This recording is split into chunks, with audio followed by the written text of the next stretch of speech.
નમસ્કાર. ગુજરાત રાજ્યની સેવામાંથી સેવાનિવૃત્તિ પામેલ પેન્શન ધારક મિત્રો, ભાઈઓ તથા બહેનો, સ્વાગત છે આપનું સૌનું આપણી આ યુટ્યુબ ચેનલ ભાવેશ મકવાણા ન્યૂઝમાં. તો સૌથી પહેલા બધાને જય શ્રી કૃષ્ણ, જય માતાજી, હર હર મહાદેવ. તો આજની તારીખ છે 1 ફેબ્રુઆરી 2026. તો આજના પહેલા વિડીયોની અંદર આપણે વાત કરવાના છીએ આવતીકાલે ગુજરાત રાજ્યના પેન્શનરોને જાન્યુઆરી 2026ના માસનું પેન્શન જમા કરવામાં આવશે. તો પેન્શનરો માટે ખૂબ જ ઉપયોગી માહિતી છે. તો આજનો આ વિડીયો ખાસ કરીને તમે અંત સુધી નિહાળી લેજો. અને હજી સુધી જો આપણી આ ચેનલ તમે સબસ્ક્રાઈબ ન કરી હોય તો ડેઈલી આવી જ માહિતીઓ માટે આપણી આ યુટ્યુબ ચેનલ પણ સબસ્ક્રાઈબ કરી લેજો. તો શરૂ કરીએ આજનો આ વિડીયો. તો પેન્શનર મિત્રો, ખાસ કરીને દર મહિનાની 1 તારીખે પેન્શન જમા થતું હોય છે પાછલા મહિનાનું.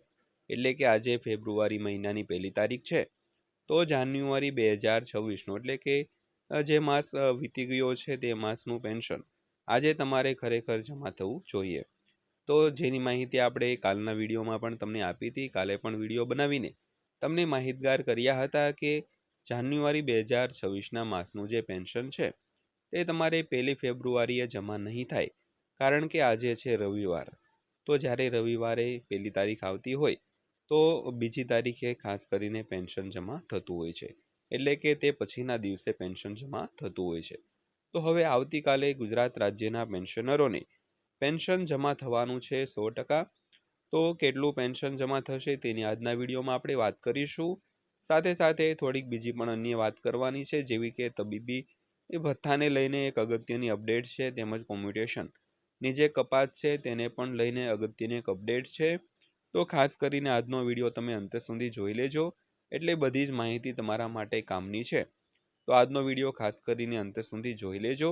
અને હજી સુધી જો આપણી આ ચેનલ તમે સબસ્ક્રાઈબ ન કરી હોય તો આવી જ માહિતીઓ માટે આપણી આ યુટ્યુબ ચેનલ પણ સબસ્ક્રાઈબ કરી લેજો. તો શરૂ કરીએ આજનો આ વિડીયો વિગતવાર.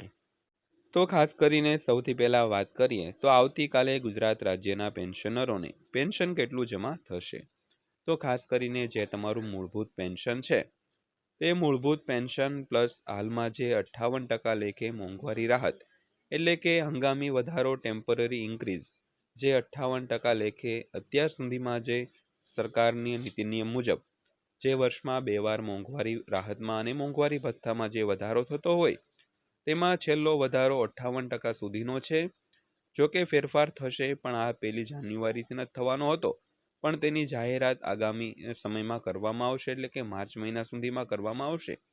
તો ત્યારથી જે મોંઘવારી રાહતમાં વધારો હશે ત્યાં સુધીનું તમને એરિયસ મળશે. પણ આ મહિનાના જે પેન્શનમાં 58% લેખે જ તમને મોંઘવારી રાહત છે તે મળવાપાત્ર થશે. ત્યારબાદ જો 1000 રૂપિયા મેડિકલ એલાઉન્સ તમે લેતા હો તો આમાં ત્રણેય રકમનો સરવાળો તે તમારું ટોટલ પેન્શન થશે.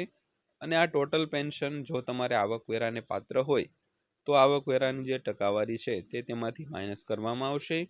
અને જો તમારે કોમ્યુટેશનની વસૂલાત એટલે કે મૂડીકૃત પેન્શનની જો વસૂલાત થતી હશે તો તે પેન્શન પણ તમારે જેમાં હપ્તો જે છે તે બાદ થશે. આમાં 2 રકમ છે તે તમારા ટોટલ પેન્શન છે તેમાંથી બાદ કરવામાં આવશે. ટૂંકમાં જો વાત કરીએ તો તમારે જે ડિસેમ્બર 2025ના માસનું પેન્શન જે 1 જાન્યુઆરી 2026ના રોજ જમા થયું હતું તેટલું જ પેન્શન તમારે આવતીકાલે જમા થશે, કારણ કે તેમાં કોઈ પણ જાતના હજી સુધી ફેરફારો થયા નથી. ખાસ કરીને જો તમારે આ મહિને કોમ્યુટેશનની જો વસૂલાત હોય તેને 156 માસ થઈ ગયા હોય તો તમારે જે કોમ્યુટેશનની વસૂલાત છે તે બંધ થશે. અને ત્યારથી જેટલો જે પેન્શનનો ડિફરન્સ હશે તે તમારે એટલો પેન્શન છે તે વધારે આવશે. બાકી કોઈ જાતના ફેરફાર છે નહીં આ મહિનાના પેન્શનમાં, એટલે કે આવતીકાલે તમારે જે ગયા મહિને જે પેન્શન આવ્યું હતું તેટલું જ પેન્શન જમા થશે. ફક્ત આટલો કોમ્યુટેશનની વસૂલાતનો એક ફેરફાર હતો. તો ખાસ કરીને હવે આવતીકાલે પેન્શન જમા થશે તો બધા પેન્શનર મિત્રો જોઈ લેજો પેન્શન કેટલું જમા થયું છે. તો ખાસ કરીને મુખ્ય વાત કરવાની હતી તે કરી લીધી.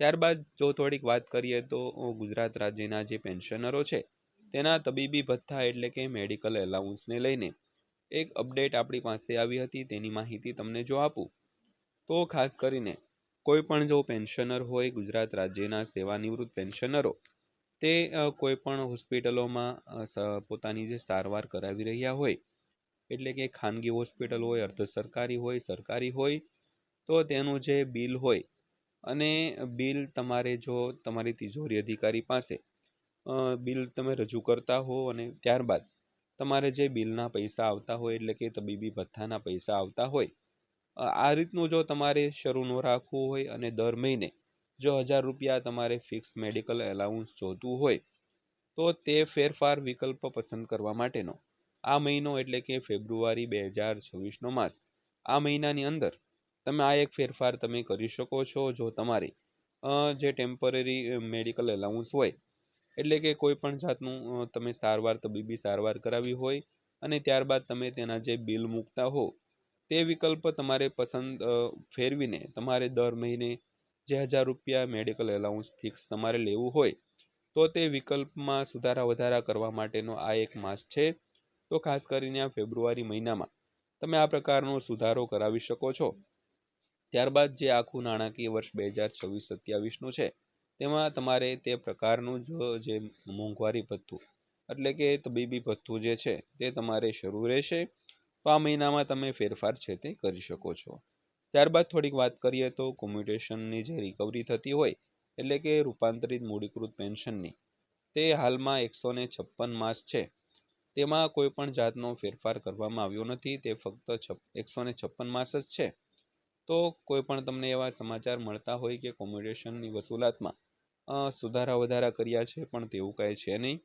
એટલે તમારે આ જે કોમ્યુટેશનની વસૂલાત છે, તે તમારે જ્યારે પેન્શન શરૂ થયું હશે તે દિવસથી લઈને 156 માસ સુધી તમારે જે પેન્શનનું જે કપાત છે તે કરવામાં આવતી હોય છે. તો ખાસ પ્રકારની માહિતી આજના વિડીયોમાં આપવાની હતી. વિડીયો પસંદ આવ્યો હોય, માહિતી સારી લાગી હોય તો વિડીયોને એક લાઇક કરી દેજો અને આવી જ માહિતીઓ માટે આપણી આ ચેનલ પણ સબસ્ક્રાઈબ કરી લેજો. તો ફરીવાર પાછા મળીશું એક નવા વિડીયો સાથે, નવી માહિતી સાથે. ત્યાં સુધી સૌને જય હિન્દ, વંદે માતરમ.